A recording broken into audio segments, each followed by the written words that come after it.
The city of Khartoum was cloaked in an air of uncertainty, as clouds of dust from past skirmishes still lingered. The battle had left its marks on the cityscape, buildings scarred by gunfire and streets practically emptied of their usual chaotic buzz.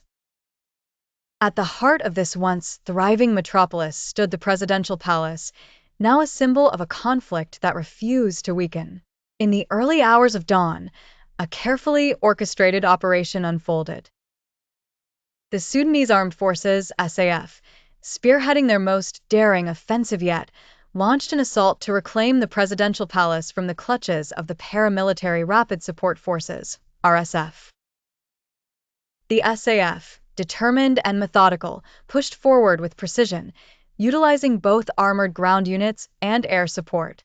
As the sun rose, casting long shadows across the war-torn city, the SAF breached the palace defenses.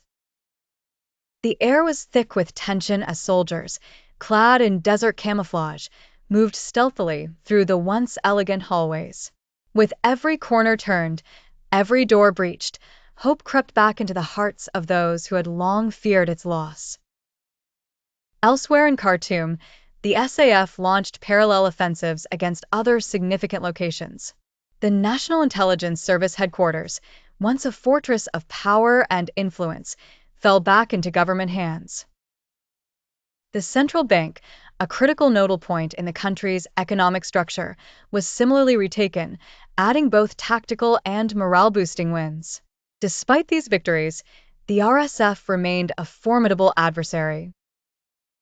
The RSF held stronghold regions in the western part of the nation, particularly the conflict-ridden Darfur.